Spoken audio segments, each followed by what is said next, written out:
Thanks to viewers like you and sassygamers.com, Bard Rock Cafe can exist, I guess. So, you can find links to Sassy Gamers, our Patreon, and social media stuff in the show notes. Just click. Thanks. Previously on Bard Rock Cafe, with their names in the clear, the party returned to the castle district while Armbar slept.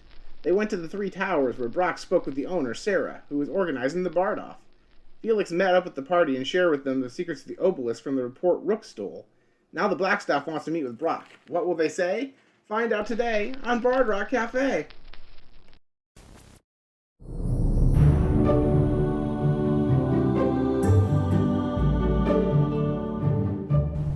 Alright, welcome back to episode 11 of Bard Rock Cafe. Last time, the group learned a lot of important new information about what was going on in Waterdeep, about the obelisk, about why they're not wanted anymore, and now, Epi has gone off to hide in the cafeteria of the Blackstaff Tower while everyone else goes to meet with the Blackstaff. And that's where we'll pick up. So, Brock and Rook, you two are making your way up to the Blackstaff's office. When I get up there, I knock politely. Well, you know there is a secretary who is waiting to meet you. Hello, do you have an appointment? Yeah, I'm Brock Song, the owner of the Bard Rock Cafe. One of the guardsmen told me the Blackstaff is expecting me today. Ah, yes. Well, not so much an appointment, more if I see you to let you in. So, head on in. And is this your friend? Is she with you? Do you have your own appointment? I'm with him. She's with me. Wonderful. All right, head on in. Yep, I'm right behind Brock. All right, so we head on in. So you open the door and, yeah. The Blackstaff is sitting at her desk. You do see her staff leaning against the wall behind her. She has one of those gigantic desks with just, tons of stuff on it. And it doesn't look like she has any paperweights or decorations or anything. It's just all business. It's made of pure mahogany. Oh, yeah. Absolutely. And so she looks up and she's like, You're the owner of the Bard Rock Cafe, aren't you? Yes. Recognition flickers in her eyes. Good. I'm glad that you... Did the guards send you to see me? Yes, I was passing by the cafe. I asked how the investigation was going, and they said that you need to discuss it with me. I do. Thank you so much for coming. How are you faring since the meteor hit? It's been a hard few days, but your hospitality has been very helpful. Thank you so much for letting me stay here while I'm unable to return to my cafe. You're very welcome, and hopefully by the time we're done here, you'll be able to return. I don't know what all you've heard, or what all the guards passed along to you, but the meteor that hit your cafe wasn't a meteor. It was an obelisk, and she's looking at you guys for, this moment of consternation or shock. I'm not, but I remember I was actually there when Rook told the Blackstaff that, when it had just happened, so. That's right, she did. So no, she would not expect you guys to be shocked by this information. Now, which, dear listener, by the way, the only reason I remember that is we listened to episode 1 not that long ago. Let's just say these get edited a little bit. We recorded many episodes in advance before episode 1 released.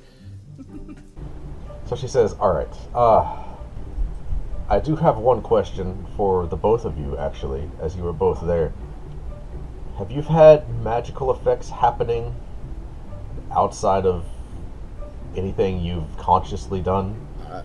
Yes, I've encountered some strange things. Just the other day, I was just walking around, and for about 10 minutes or so, every time I tried to speak, I just breathed bubbles. I see. And you, young lady? Nothing I've seen. I did see the bubbles. Good to know. Well... Rook? Oh. Go ahead. Rook wants to just glance around the room, see if there's anything interesting going on in this office. Make a perception check and an arcana check. Is perception. I got an 8 on perception total. And I don't understand this. My arcana check ends up 19. Rook, somehow you are, as the non-caster of the group, the most magically aware of anyone. I know, it's amazing to me. So I don't understand, but anyway. I think we know what Rook's specialty is. You've just seen a lot of stuff. That's She has the yellow blue book of magical items just stashed somewhere in there. yeah, Rook hasn't studied magic, but she has studied magic. She's studied it. awesome. She's seen a lot. You have a lot of magic street Yeah, smarts. yeah. there you go. So looking around the office, there's just a lot, right? Like, there's just books everywhere. There's bookshelves lining the walls. You see a bunch of trinket-looking things that, like, you realize probably aren't trinkets. They're probably magical in some way. You do see a teleportation circle. It's kind of off in the back corner a little bit. You are unfortunately not schooled enough to be able to understand the mechanics of it to learn that circle looking at it. But you know, if you had, a little bit more training, you probably could, just looking at it here, memorize how to get to that circle in particular. Okay. You see just spell books, spell scrolls, tomes on arcane knowledge and history. There's just a lot. Okay.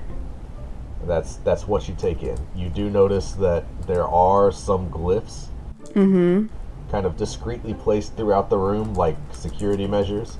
Okay. They're not active right now. The glow is not there, but you notice them. You're like, okay, so this probably would be a lot more dangerous to break into were the Blackstaff not actually in her office using it right now. Right. So while she's there, they're not activated. Yeah. You do know with an Arcana check like that, there's probably an identification system or a code word or something that would deactivate them, and you have no clue what that would be. Alrighty.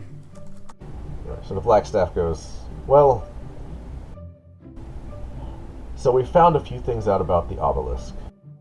Not the least of which being that we can't move it. So it is stuck in your basement. So you and I have to have a conversation about what we're going to do about that. Yeah, I can see that there's definitely some practicality issues to that. Yes. I do not usually let customers go into my basement if that is any concern at all. It would usually just be me and my staff if the building itself is otherwise immovable. Well, you would still have free use of your cafe. Obviously, we can't have people poking around. So, I am offering to do a few things. Firstly, we can't just have anyone coming around to rebuild your cafe, so at my own cost, I will fund some private contractors to rebuild the cafe to your specifications. You are still responsible for the cost of the repairs, of course, but from what I understand, you do have insurance and that the paperwork is being worked on. My sympathies. Secondly, I would like to personally come and place some wards around the obelisk itself to try and contain some of the effects that it causes, as anyone in the immediate vicinity suffers from wild magic just at random, and that is disruptive to the Docks District as a whole, especially on your street. Even the guards and the magisters, as they were just standing there, suffered some wild effects. I would also like to have a guard posted around the Bard Rock at all times, as there has been some suspicious activity around the obelisk in the recent couple of days. Do you find this acceptable? Okay, so Brock's listening to all this, and he was nodding along. He's like, I understand for the near future, but I don't think my customers would be comfortable having, the city watch standing there the entire time, the first week or so, maybe. I do have hired security I keep on staff, though. Go ahead and make a persuasion check. All right, can I get myself Bardic Inspiration on that? Sure. That is a natural 20. I didn't need it. Wow. Roll the bardic inspiration. Well, I didn't need to use it. I just had to give it to myself. So I can just save it for later. Yep. I just wanted to give myself bardic inspiration before I rolled it, in case I needed it. All right. That was an important one. Well, you still rolled a nat 20, so... Yep, so luckily she knows that you have wild magic. I didn't want to lie about it. Okay, so I rolled a 3 and a 72.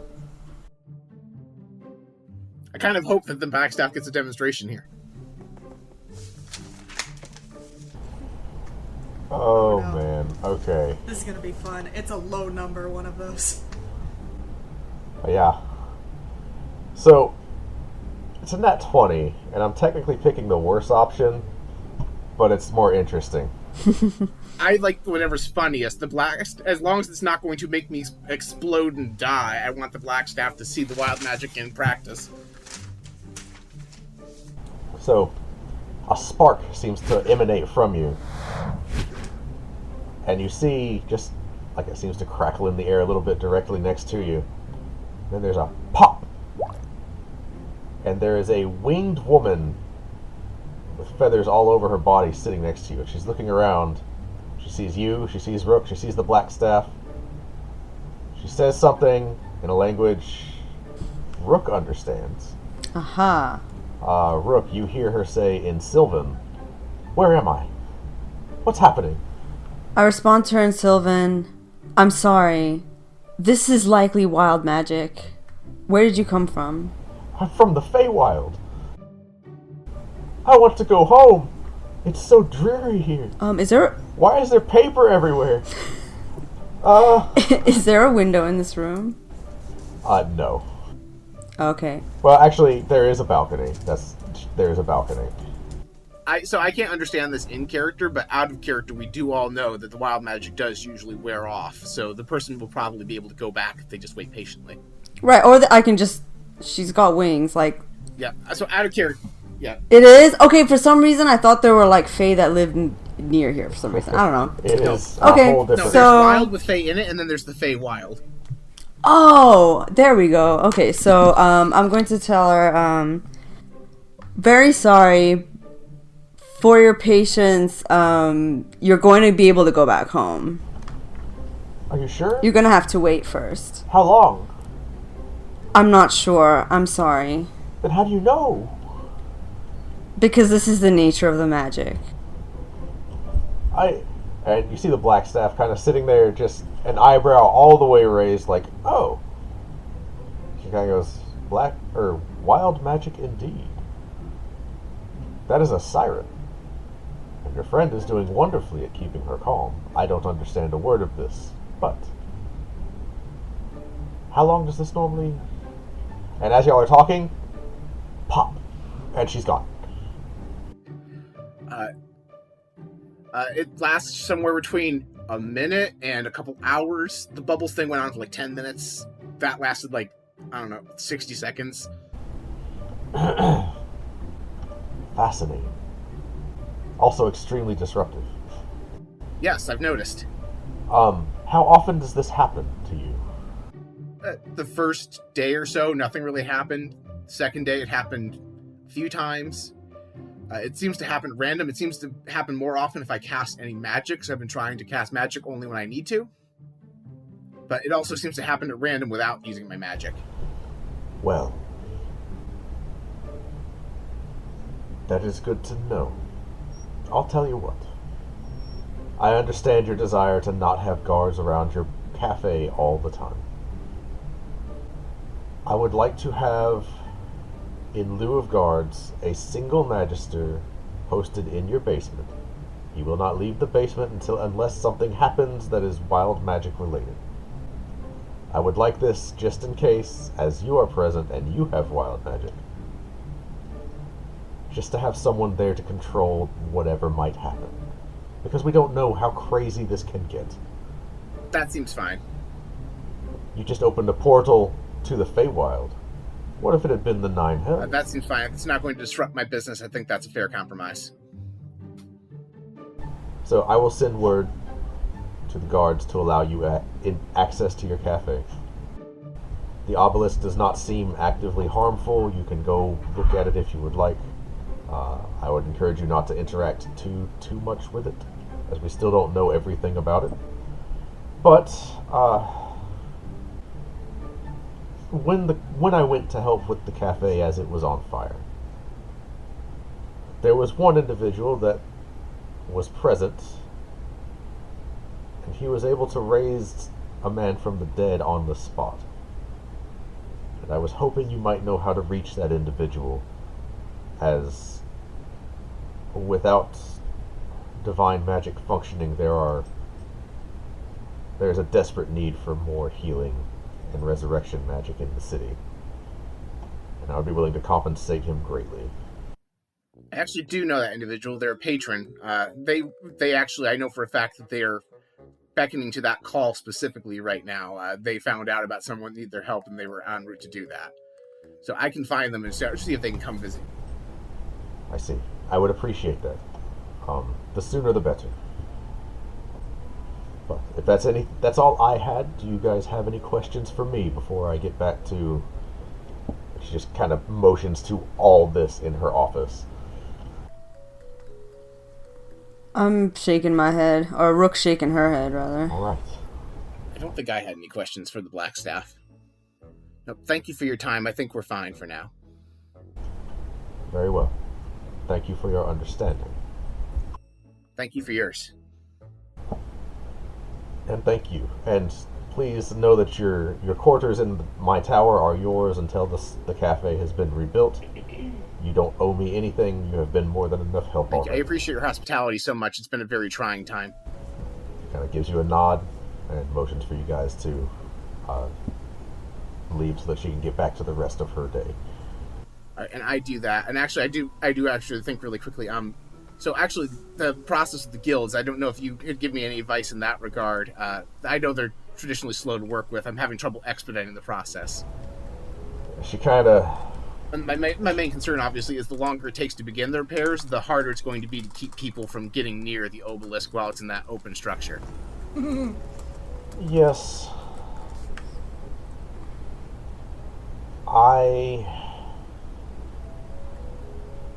The guilds are a tangled mess of bureaucracy. You will just have to be patient. But I will make some calls and see if I can expedite the process for you at all. Thank you so much. She kind of nods and is like, all right. There is actually a knock on the door. Lady Blackstaff, your appointment is here whenever you're ready. And then she kind of just looks at y'all like, okay, it's time. Yeah. And I walk out, but I do keep an eye out on our way out to see if I recognize the person who's waiting to meet the Blackstaff. Do I know? You don't. It's not someone you know. If there's a noble person at all, I was like, maybe my father ate dinner with them once, but it's fine. There are so many people in Waterdeep. It is just some random magister. Yeah. There's no knowing all of those. Yeah. So you guys make your way out. What are you doing? All right. Well, I need to still go deal with my insurance, although I can tell them that the Blackstaff has mentioned something now, so that hopefully that will help. That's what I need to go do. I guess I could go meet Epi in the dining hall. Is Epi still there? Eating? That's a question for you, Epi. So, unfortunately, Epi may not still be in that dining hall. Okay. Fair. It's all good. So, time out. So, Brock, you're going back to deal with the insurance stuff. Yep. Rook, you're going down to the cafe to look for Epi. Is that what I understand? Yes. All right. The cafeteria, not the cafe. The cafe is a smoldering crater, literally. Yeah.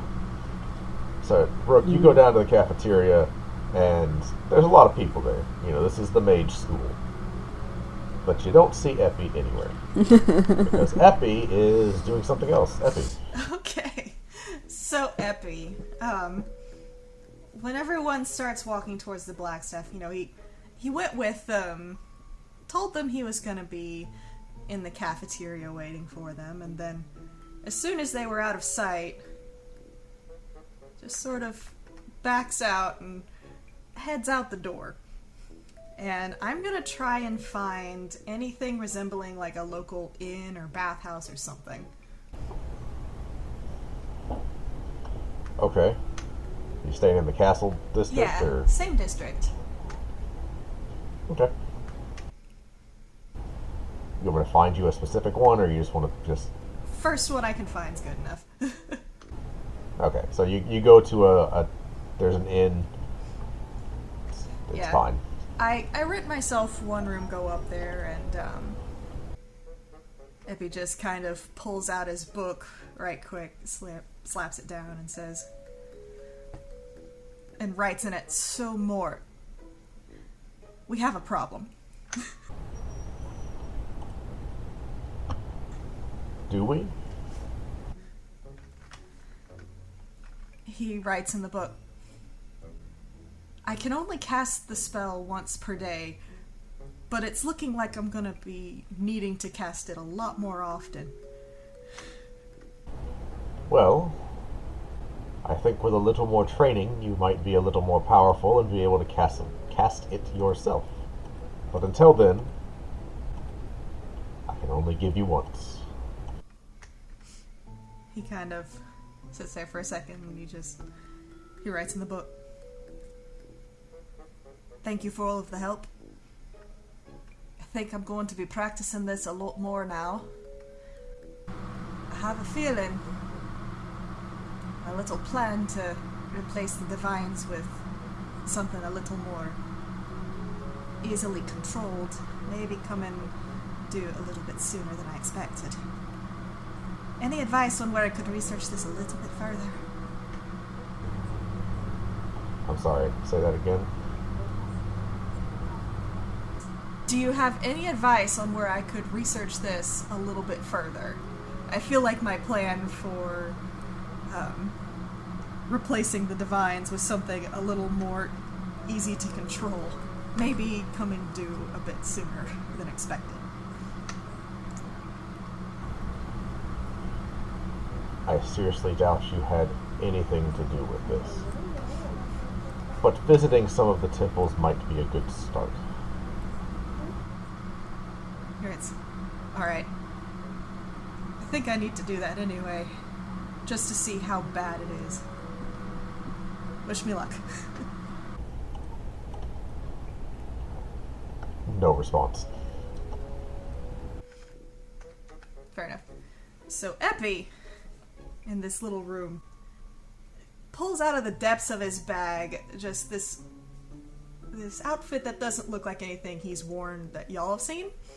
It looks probably more like a scholar or a nobleman's outfit.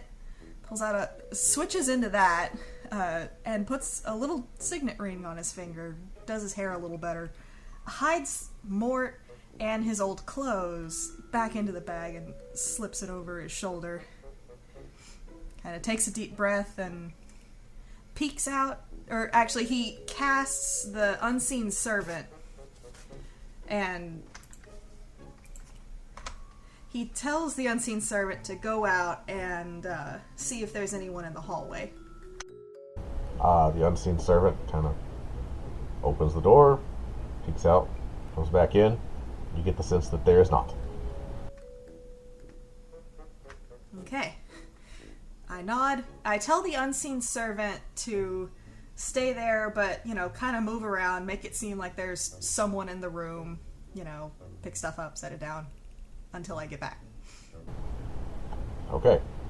The unseen servant makes his way over to the nightstand and the end table, picks up a stool, puts it down.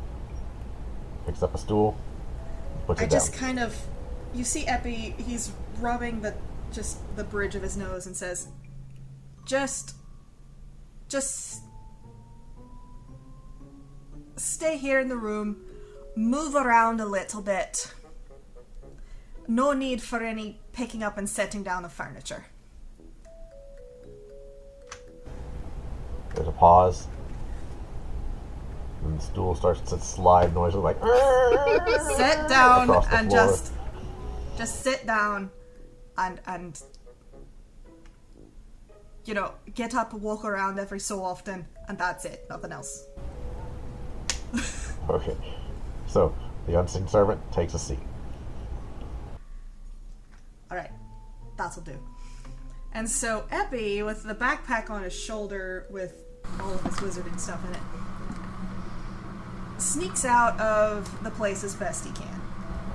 Are you trying to stealth, or are you just trying to be, like, unremarkable as you leave? As unremarkable as possible. Okay. Go ahead and roll.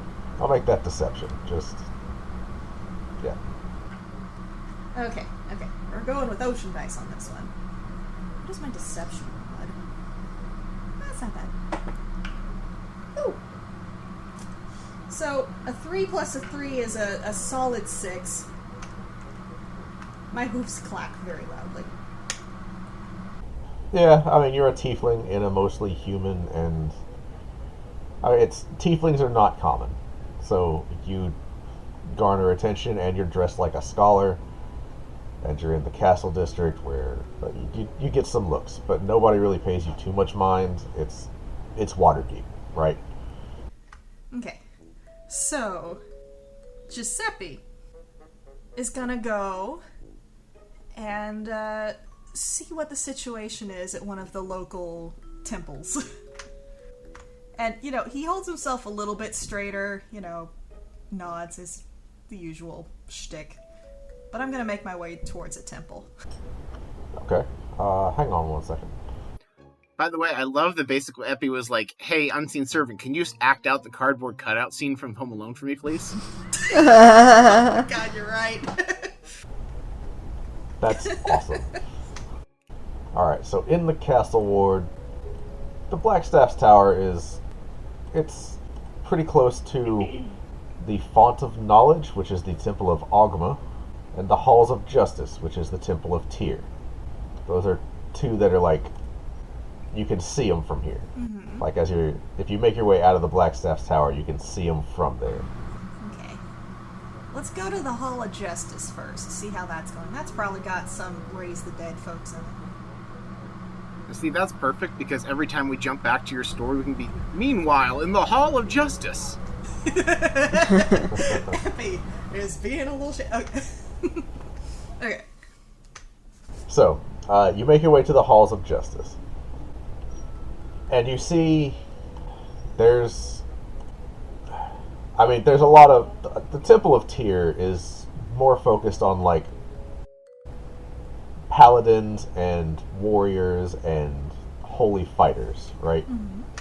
But even here, there's a lot of injured people begging for help. There's a lot of wounded, and the clerics that are here don't seem to be able to do anything to help them, and everybody looks very just distraught and kind of despondent that their magic isn't working.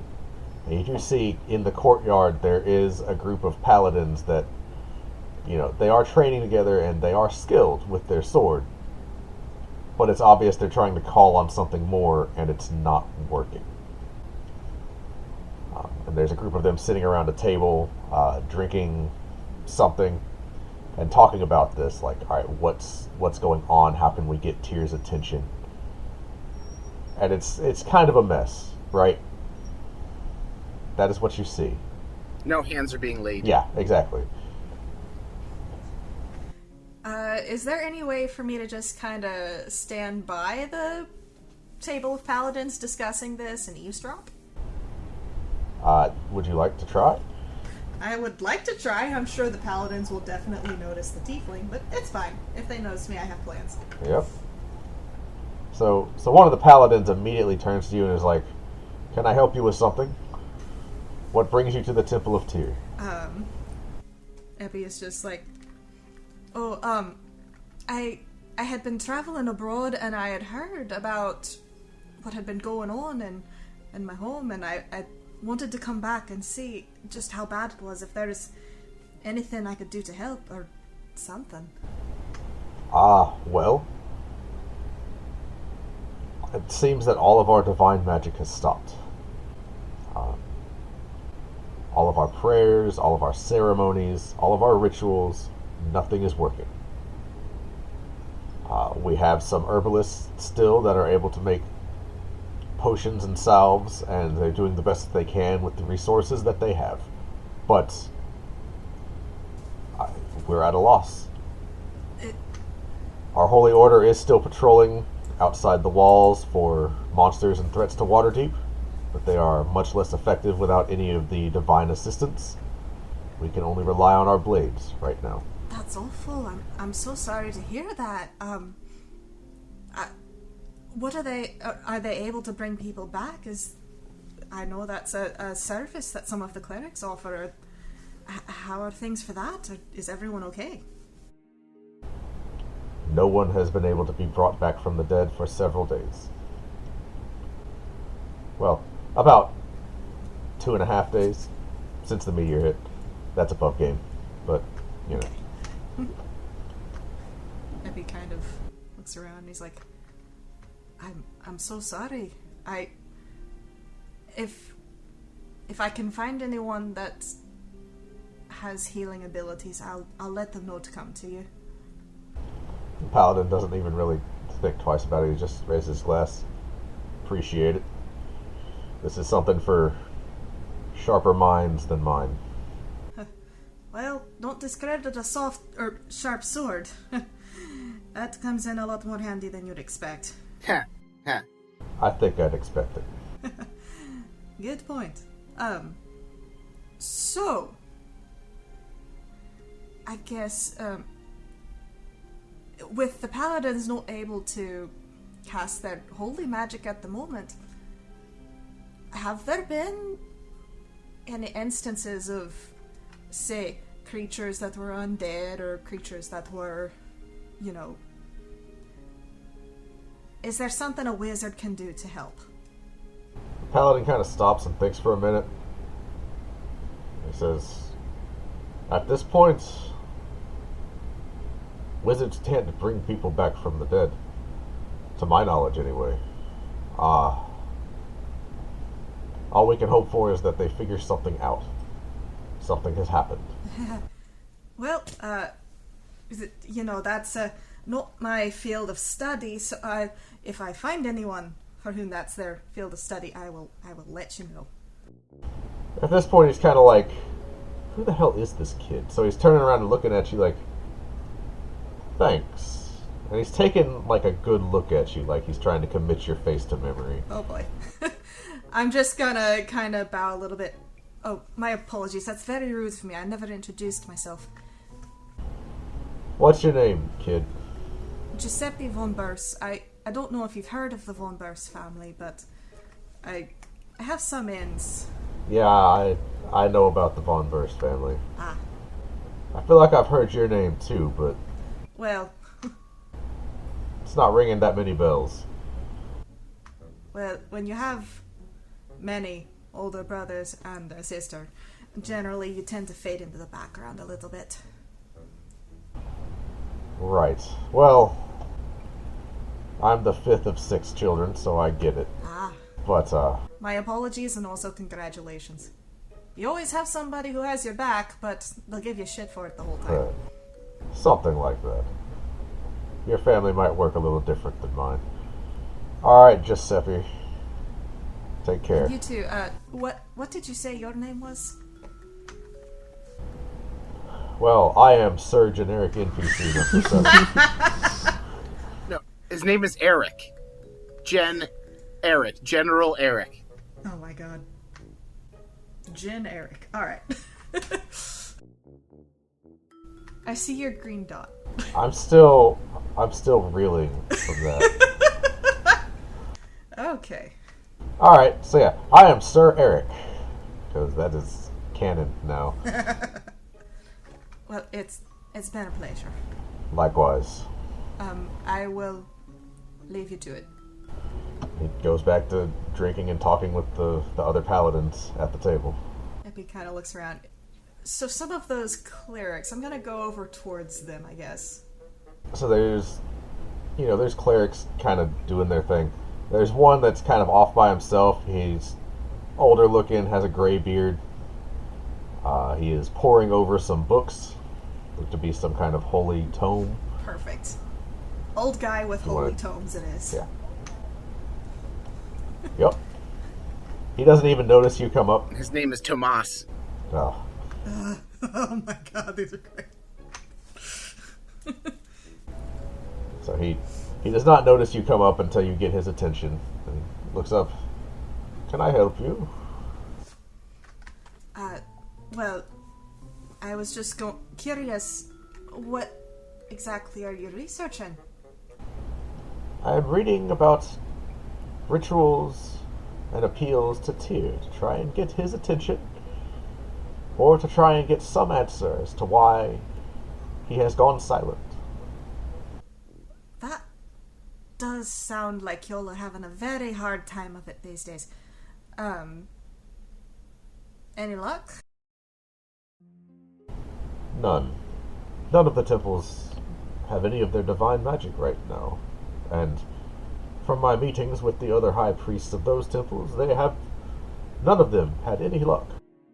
That is unfortunate. I'm very sorry to hear that. So where exactly are they keeping all of those who need healing, or those who have passed on but aren't quite past their due date, if you know what I mean? That's extremely disrespectful. I am... But... I'm very sorry, sir. Please excuse my cavalier attitude. Any sick that we can house at the temples, we do. We are working our hardest to treat them with herbs and medicines, but we can only do so much without the aid of our magic. I think the worst of it is going to be at the Temple of Ilmater. It's just down the road, close to the North District, if you wish to visit there. That's where the most severe cases are sent, as Ilmater has priests and clerics more trained in non-magical healing, but even there, it's bad. That is unfortunate. I was studying abroad until recently came home because I heard about the goings-on. I may pay it a visit to see if there's anything I can do to help in that matter. I don't have much in the way of healing magic, but I have connections. Well, any help is welcome. Now, if you'll excuse me, and he goes back to reading his book. Trying. Of course. He seems very focused on trying to find something. Can I peek and see if I can see a little bit of what it says on the things? Sure. He's not really hiding it.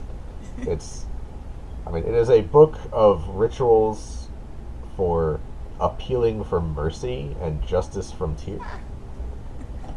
It seems to be like a lot of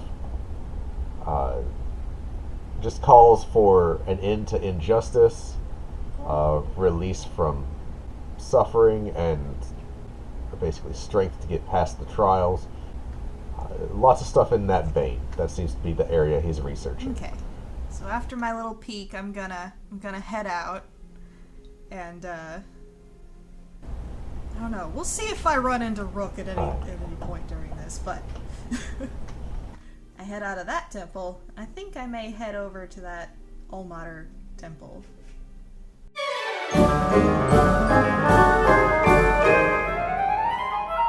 There was an inn called Bard Rock Cafe that burned to the ground one day. With help from you for a copper or two, reconstruction can start right away. Minstrels will come from all round to bring you quality sound. At Three Towers you might find music delight. Come see the best bards in town.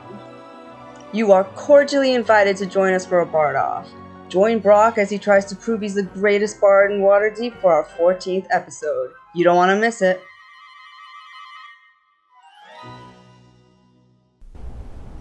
Okay. Rook, as as you find that there is no one in the cafeteria, is there anything you're doing? Honestly, I was Rook would check as soon as Rook sees that Epi's not there. Rook's not that surprised, and tries to turn around and catch up with Brock. Okay. So, I will get back to you two after we finish with Epi. Yeah. So, Epi, you make your way. So, the Temple of Ilmater borders the Sea Ward and the Castle Ward, right? And is its own standalone building. Ilmater is one of the main deities of Waterdeep. The temple is a bunch of very tall spires. Or, sorry, I am so sorry. The Temple of Lathander, not Ilmater.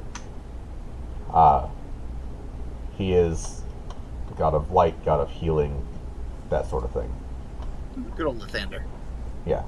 Sorry, I misread when I was clicking things. You're good. But yeah, a lot of spires, a lot of sun motif in the temple itself.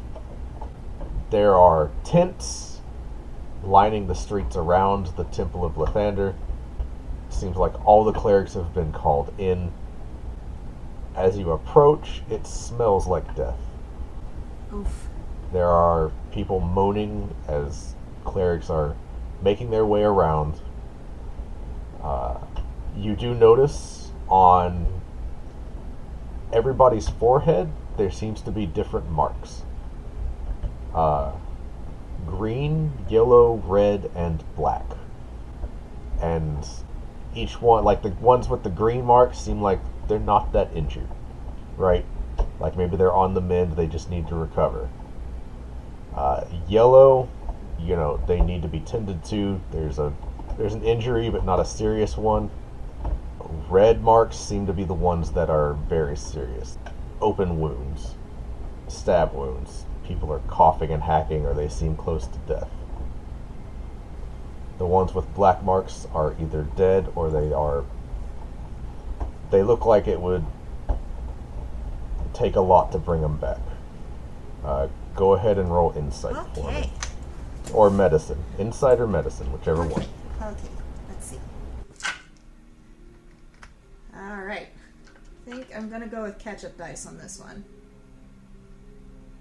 Woo. Okay. So that's a 15 plus 4 for a solid 19. Epi has experience with medicine. Okay. And you haven't ever seen this firsthand.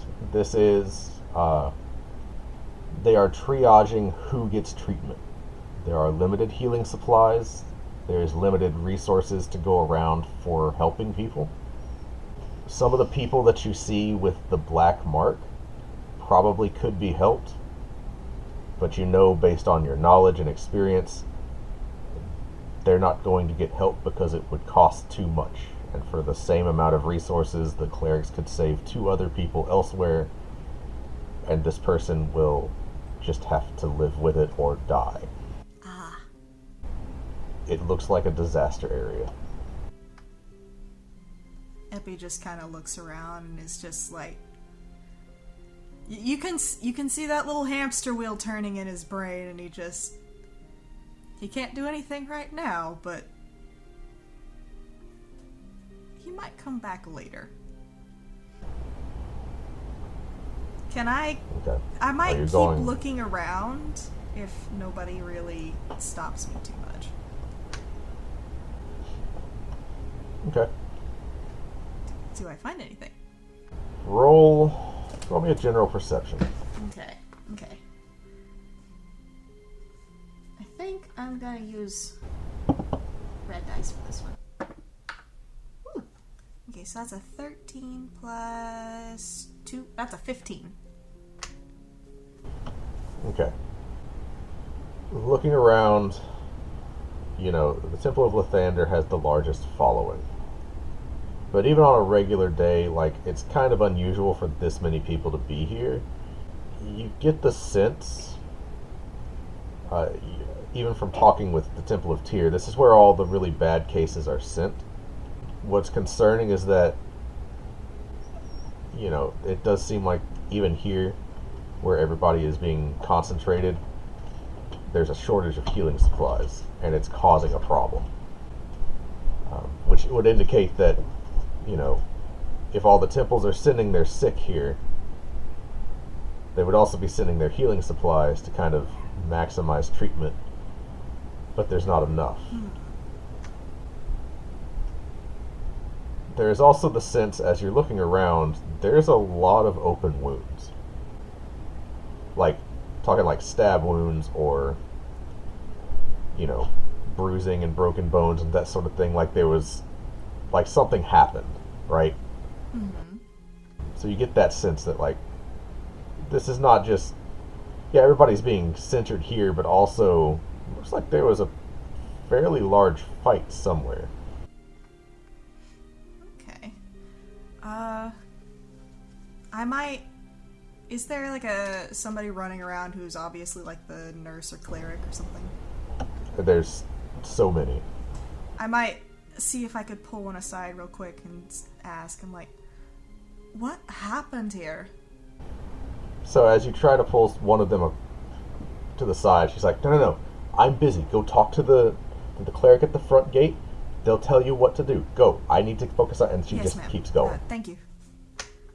So, I will begin walking back towards the gate, but if there is somebody there who looks like they were in a big old fight, I might stand there for a second and be like, so, what happened here? So, the one that you see is actually...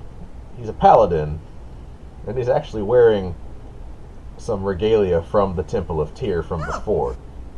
And he has a deep gash wound on his side, and he has a yellow mark on his forehead, which means that he's mostly stable, but he's injured, right? Oof, yeah. So he kind of looks up at you and grunts as he tries to shift. There was a riot that broke down in the southern ward late last night. Ouch. I had to go in there and break it up, but as you can see, we're still dealing with the repercussions. A lot of people died. Oh gosh. Well, I'm glad you're feeling better. Is this better? I'll live. I'm better than most. That's good. What was the riot over? Seemed like a turf war between gangs. Except it caught a bunch of innocents in the crossfire. Ugh. That is, that's not good. So, have the bards lost their magic too? No, they don't. Their magic doesn't come from the divine. Huh. So why haven't they pulled everyone with healing magic in here? I know some bards who are able to, even some wizards. I don't specialize in it. There's a few. And he kind of points around, and you do see, there are a few bards helping out. But also, once they've spent their healing magic, they're done. Right? And bards are not the best healers. He just kind of looks and nods a little bit. It's not the lack of healing magic that's making this so bad right now. Yes, we need our healing magic back. But the supplies have gone. There's raiders on the road taking it. Interesting. Do you know where they're taking it? Where they're taking it? No. Where are the raiders? We know that the raids happen on the trade routes north of Waterdeep, past the Troll Gate. We get regular shipments in from Luskan and Neverwinter. But without those shipments, you can see how bad it's gotten. Looks around. Good to know. I count myself lucky then. Just got back from Luskan. Well, that you missed the dangers of the road is a blessing. Apparently. At least one person in my family runs a trade route. I'll see what I can get done, or if there's anything I can get done. I'd like to help, but I'm limited. Right. Well, best of luck. We need all the help we can get. Well, feel better eventually. He gives you the finger. That's fair. I deserve that. Alright. I will let you rest. And I'm gonna walk back out. He gets himself back situated in a comfortable spot out of the way. You get the sense that his wound is probably a little worse than he's letting on, but also he's a paladin and he's inclined to just tough it out so that other people get treatment instead.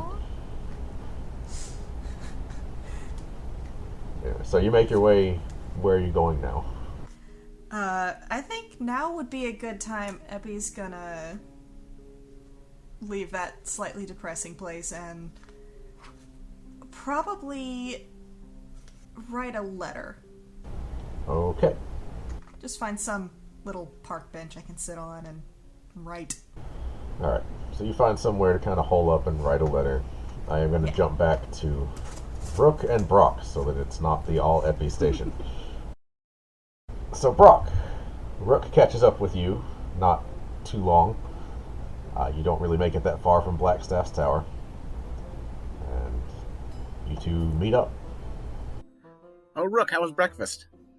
Actually, well, Ebby wasn't there. What a shocker. Right. Do you have any ideas where Ebby might be? Otherwise, we should just continue on our way, right? I literally wrote a song about how hard it is to find Epi once, so no, I don't. Okay. Yeah, let's get your stuff settled. It's unfortunately, I'm guessing it's going to be a lot of sitting around and doing nothing, so I don't know if you want to go pick up a side job while I'm at it. It could be quick, but it's probably not going to be. Oh, seriously. I'm just wondering, where would Rook... You know what? You're right, Brock. I think I'm gonna go check in with some friends. And where should we meet later? We can meet at the Bard Rock. I'm going to go there and then survey how the damage is now that they'll actually let me look around without guards. Or with the blessing of the guards, I guess. Alright, sounds good. So Rook, you go off and do your thing. We'll get back to you in a second. Sure. Brock, you make your way to the Innkeeper's Guild. Yep, and I'm guessing I see at least some people in the line, so I just wait, hi, how are you? Yeah, you see some sort of familiar faces. I mean, it's... The gnome behind the counter is the same one from before. Yeah, I'm not going to try duck in line or anything. I will wait my turn. Okay, and she sees you and, like, there's the recognition on her face. And then there's a pause, and she actually motions for you to come forward. I look pleasantly surprised when I come up to the counter. She says, Mr. Song, good to see you again. So, go ahead and head upstairs. There's some disgruntled people in the line. Your assistant has been up there working on the paperwork. She is up there now waiting. So go ahead and head on up. She's held your spot, and she's kind of leaning so that the whole line can hear her, and they're like, oh, okay, yeah. So they calm down. You get the sense that she has to deal with a disgruntled line of people fairly often. Thank you so much. You've been such a pleasure to work with. I know this can't be an easy job to deal with. Everyone always has a problem. Thank. Oh, aren't you sweet? Go on upstairs. So I go upstairs, presumably to Philip's office, where I was last in here. You go to Philip's office. Melody is in there. They both look just frustrated and tired. Melody sees you and her face lights up. Brock! Oh, good. I'm glad you're here. I'm so sorry. Yesterday was a day to die for, let me tell you. I don't want to hold everyone up telling the story, though, but I could not get here for the life of me yesterday. I'm so sorry. Well, it's okay. I had some other stuff I could get done. It's just you got to sit here and do a lot of paperwork, and I'm sorry.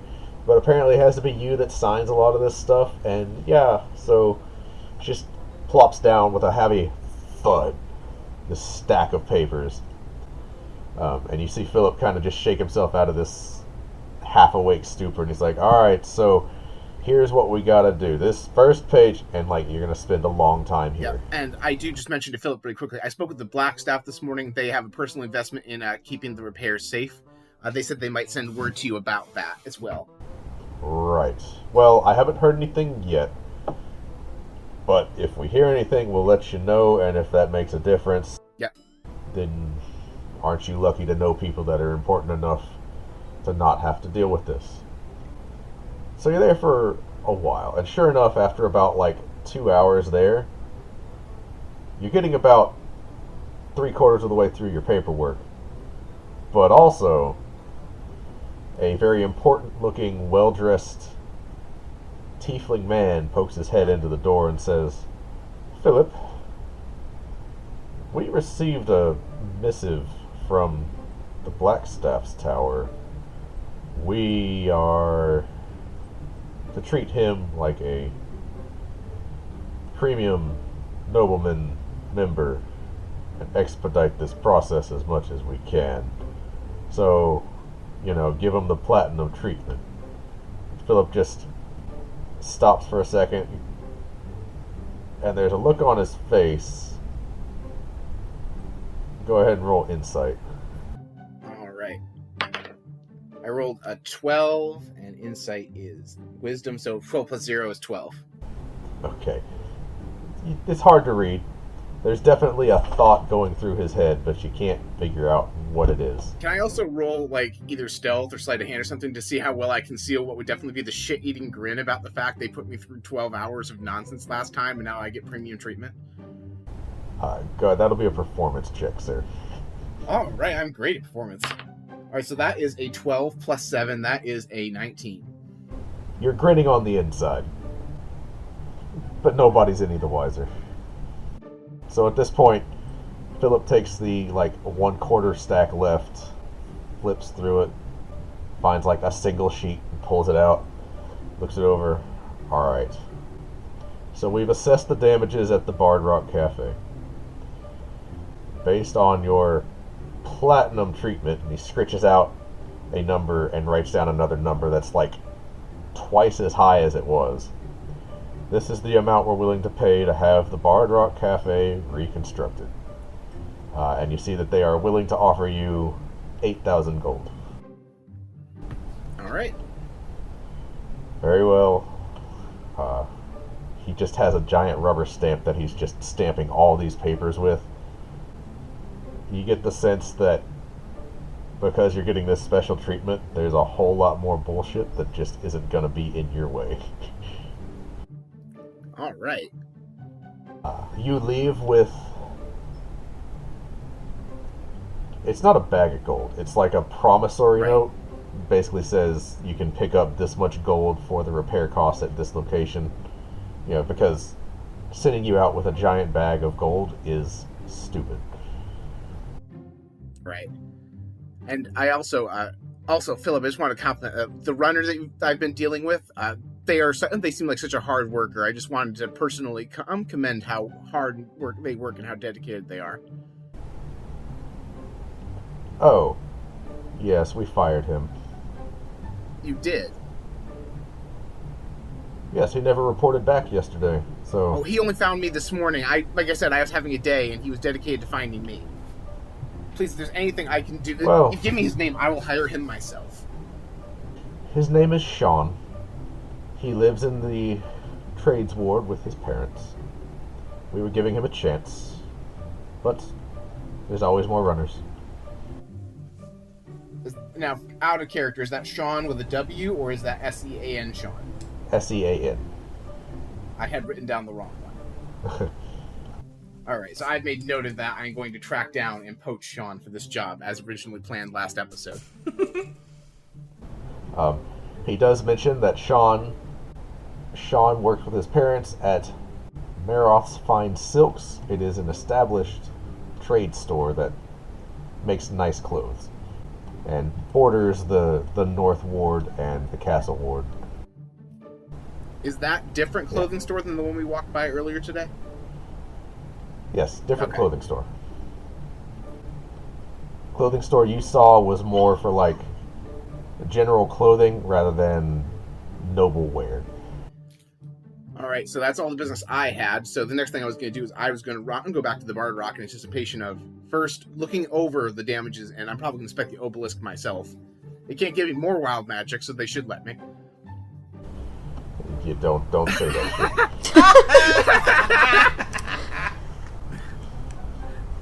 shit. Listen, man, nobody's rolled 100 yet. I'm waiting for it to happen. No. What is 100?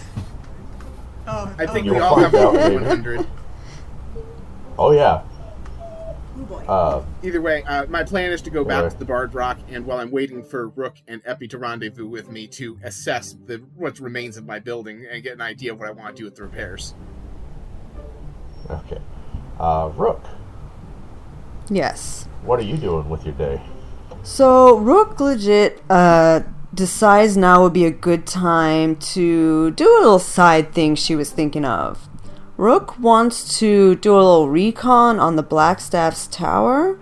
She wants to know if there may be a viable way to get into the Blackstaff's office through the balcony. The Blackstaff's tower is tall. Mm-hmm. This is the skyscraper of the medieval world. Right. But can I see the balcony at all? So, yeah, it's high up there, but you can see it. Okay. But this is several stories higher than any building nearby, right? So it's not like you'll have to climb a little bit if you're going to go into the balcony. How's the climb? Are there other balconies? Is it brick? It is smooth white stone. Okay. There are other balconies on the way up, but between the Blackstaff's office and the next lowest balcony is about 4 or 5 stories. Oh, 4 or 5 stories. Okay. Yeah. Is it grappling hookable? In theory. So, Rook is making some notes. Just for reference, each story is about 20 feet. Right. Right? It's really quite a reach. Indeed. Yeah, if you can find a way to get a Yes. grappling hook 100 feet up from the next lowest balcony. Yeah, it's kind of incredible. She knows a guy. I mean, Let's have Armbar throw you that high. It'll work out better. It's an incredible feat that I don't really trust my rolls on, but it's, it gives me an idea. Okay. So I have some time. So Rook's expecting this to take a really long time, according to what Brock said. So Rook kind of wants to watch the Blackstaff's office a little bit.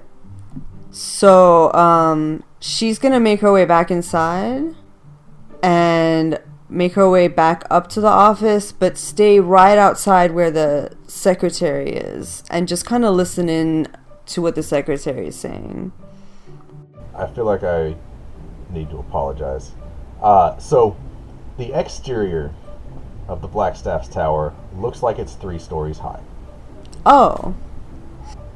The interior obviously has so many stories. You can just keep going up and up and up. But from the outside, it looks 3 stories tall. It looks. I was staying on the 4th story. How does that work? Do what now? Brock is staying on the 4th story of the 3-story tower. I'm confused. Because the inside's bigger than the outside? It's bigger on the inside.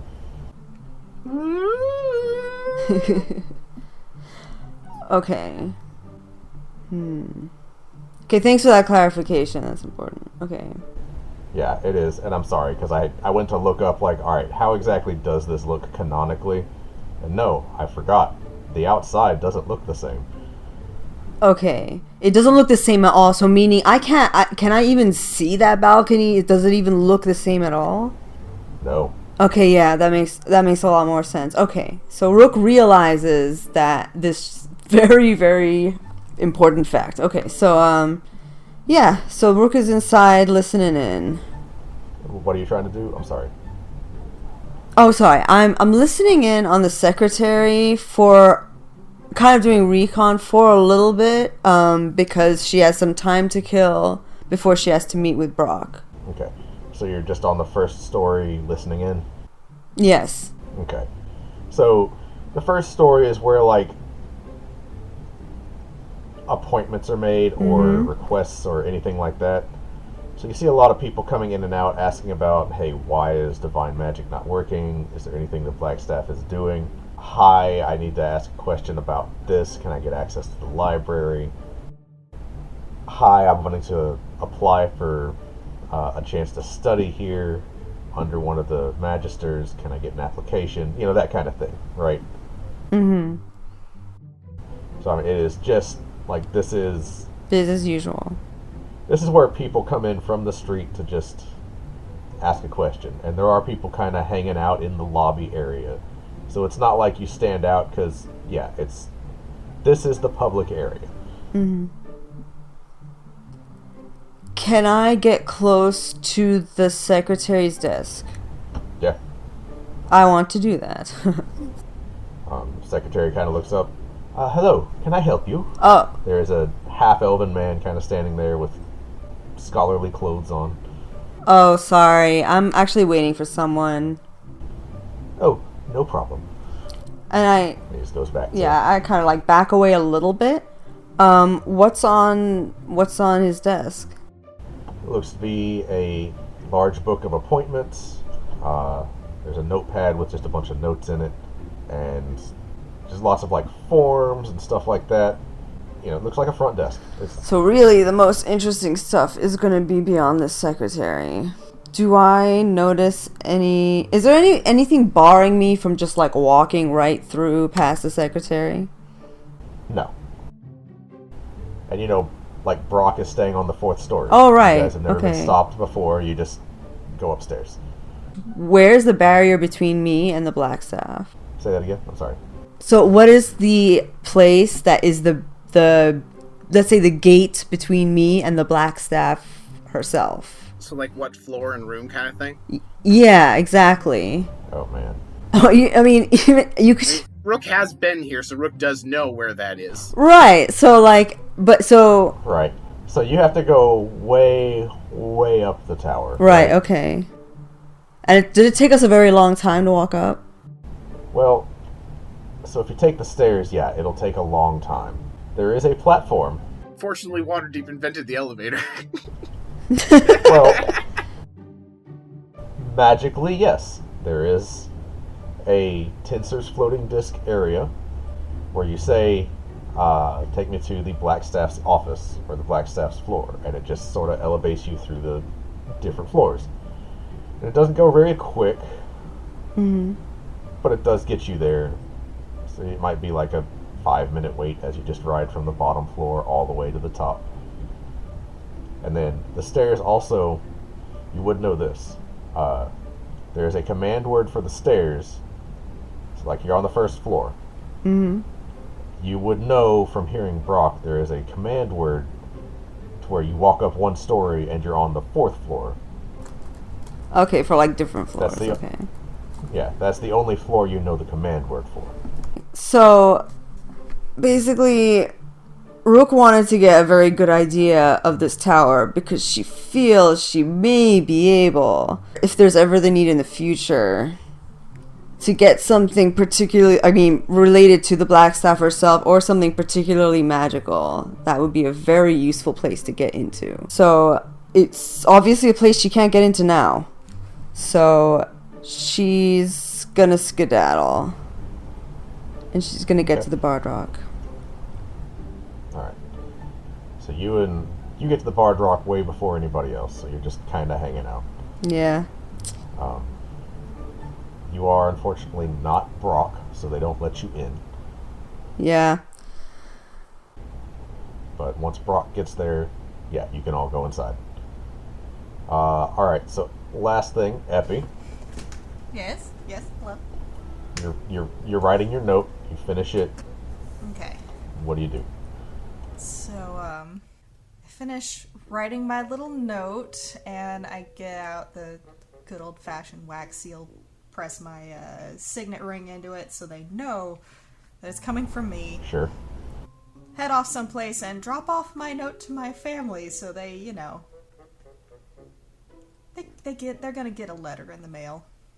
And then I'm gonna head back to my little inn room that I rented. And then change back into Epimetheus. Okay. So you get all your clothing and everything that you had together. You walk in, your unseen servant is walking in a circle, and then he sits down. You know what? I appreciate your effort. Good job. You don't really get a response. The servant's just kind of just sitting there like, he's unseen, right? So,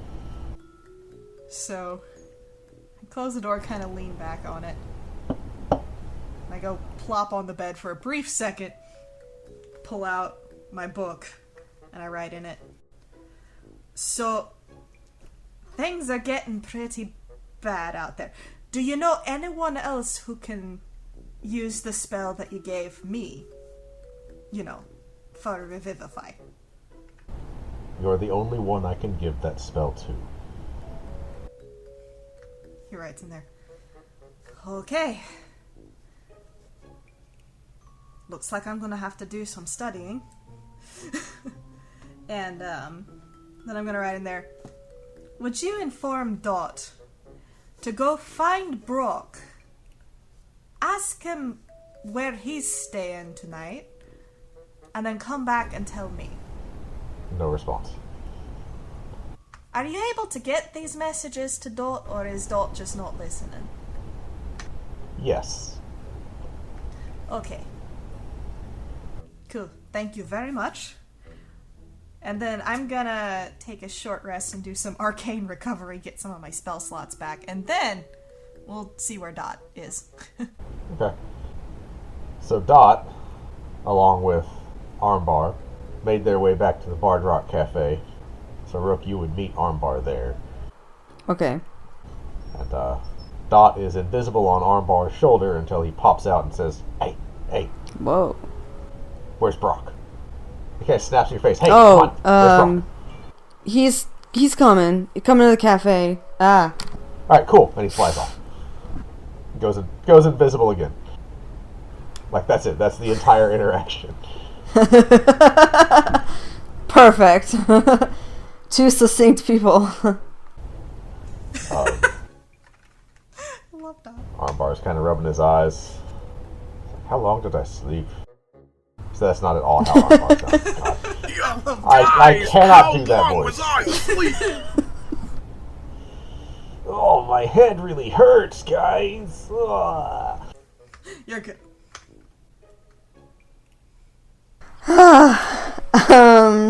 There is only one Tyler, everybody. All right. Yes. Yep. He is irreplaceable. That's true. We miss him today.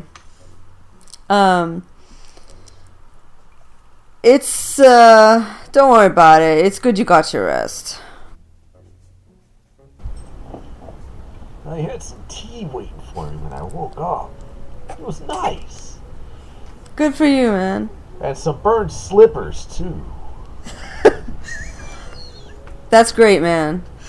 Diana's a really weird druid. Who leaves slippers that are burned? Yeah. Alright. So, eventually all of you converge on the Bard Rock Cafe. Epi, you do as you are taking your short rest. You hear a knock on the window. Oh? And as you look up, you see Dot right there, looking very impatient. I opened the window for Dot. The Bard Rock Cafe. That's where he's going. Can I go now? Thank you very much. You've been a lot of help. Uh-huh. Yeah, you can go. Pop. I'm sorry. He's I gone. kept you here for so long. He's not. Just the minute you There say he is. yeah, He's he's gone. just poof. I just kind of deep sigh. I love that little creature. Really wish that I could have better working conditions, though. I write in the book, tell Dot I said thank you. No response. And I'm gonna make my way towards the Bard Rock. I'm gonna try and actually be a little sneakier getting out of the inn that I was in. Okay, roll a stealth check. Okay. Tiny glitter black dice. We're gonna see how that goes. Ooh. Well, once again, Tiefling, not stealthy at all. I rolled a whopping 6. That's with my bonus. Okay. So you get some looks this time, mostly because you look like you're trying to be stealthy, but actually you're Kronk from the Emperor's New Groove. White shadow. Amazing. But you all converge on the Bard Rock Cafe. The guard recognizes you, Brock, and you all are allowed back in. And for the first time, even though it is ruined and scorched and all of this, you're able to come back home. That's where we're going to end for tonight. Woo! Woo. I'll send you the note that Epi sent to his family once Okay. I write it. We did it, guys. We made it back to the Bard Rock. Yeah, we did. I have some of my spells back. I should stop recording.